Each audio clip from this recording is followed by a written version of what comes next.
All right, 5 games into the NHL season, and the Islanders are sitting at 2-1-2, and that's going into tonight's game against the Detroit Red Wings, and that's out on the island. So there's a lot going on with this squad. So let's talk hashtag Owls with our New York Post Islanders beat writer, Ethan Sears. Man, I said Owls or Islanders like 100 million times just now. But Ethan, what's going on, my man? How you feeling? I'm good, Brandon. How are you? All's well, man. Doing a little bit better than Anthony Duclair, who was injured just 5 games into his Islanders tenure. Simon Holmstrom, my bad, was getting some time with the top line at Monday's practice. Do you expect him to enter that top line tonight, or is there other names that you're watching? Yeah, I am expecting it to be Simon Holmstrom on the top line tonight. That's what we saw in line rushes this morning. But, you know, the real question is how long is that going to last? We saw last season before Duclair was on the team, the Islanders cycled through options on that line pretty regularly. Holmstrom got looks. Anders Lee got a lot of time. Brock Nelson got a look at one point. Casey Cizikas was there during the playoffs. But, you know, there was never really a combination that they found that was consistent enough to work. And Duclair was supposed to be the answer to that problem. So, you know, for this to work this time, they're going to need Holmstrom to be a little more offensive. They're going to need him to shoot the puck a little more often. Otherwise, they're going to be right back in that same spot they were last season and kind of just cycling through guys trying to find somebody who works. So luckily for fans, Duclair's injury isn't expected to be season-ending, but it is expected to be long-term. So should Owls fans shift their expectations for the season? And second part, who's got to step up for this team to overcome his absence? Yeah, expectation-wise, I don't think I would be changing my expectation for the Islanders. This is still a team that should be making the playoffs, and even if Duclair was out for the season, I think that would still be true. But that list of guys I just mentioned, that's a group that needs to step up. Holmstrom in particular is somebody they're going to need more offense from. And then I would also throw in the second line, which is, you know, that's Max Siplikov, that's Nelson, that's Kyle Palmieri. That's a line that's still intact, that's played pretty well so far this season. And the Islanders are going to need them to really score at a high level and keep operating at a high level, you know, while the first line kind of gets figured out here. On the defensive side of things, goalie Ilya Sorokin my man's been balling and playing above expectations after coming back from that offseason back surgery. I know it's still early in the season, Ethan, but based off of his start, you think we're going to get 2022, 2023 Vezina finalist Ilya Sorokin this season?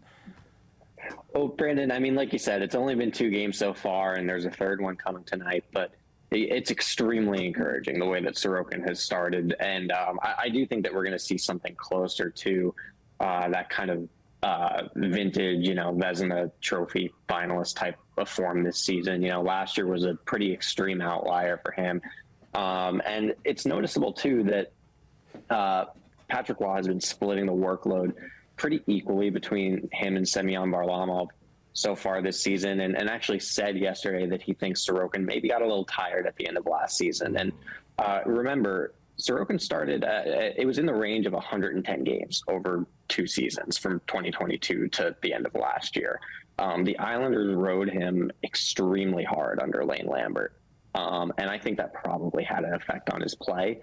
So, you know, Waugh, being a former goalie, you know, he understands that maybe it's not the best idea to have a guy starting 60 games when the backup is, you know, totally capable, right? Varlamov's one of the best backup goalies in the league, and he can play 35, 40 games and give them a chance to win in each of those. It keeps Sorokin fresh. So, you know, I expect that to really help Sorokin in the long run.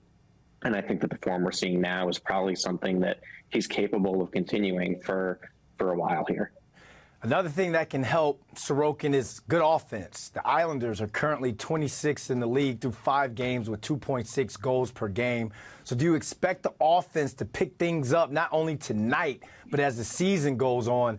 And Ethan, what's the keys to get this offense going?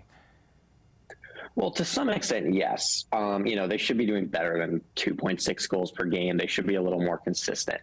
But this is a team that hasn't averaged more than 3 goals a game in a pretty long time. I think the last time they did was 2017-18, but you can fact check me on that. So this isn't really a new problem. And in some ways, it's just who the Islanders are, and it's how they win, right? This team is built to win from the goaltender on out, and they're a defense-first team.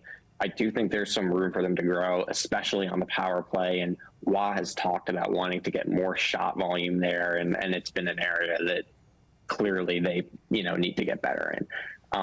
But as far as how they win, I mean, this isn't going to be a team that averages 4+ goals a night. If they can average over 3, like I said, it will be the first time they've done that in a pretty long time, and that would be a great step forward for them. But I do think what we've seen so far is a little low and certainly too inconsistent. You told me to fact check you.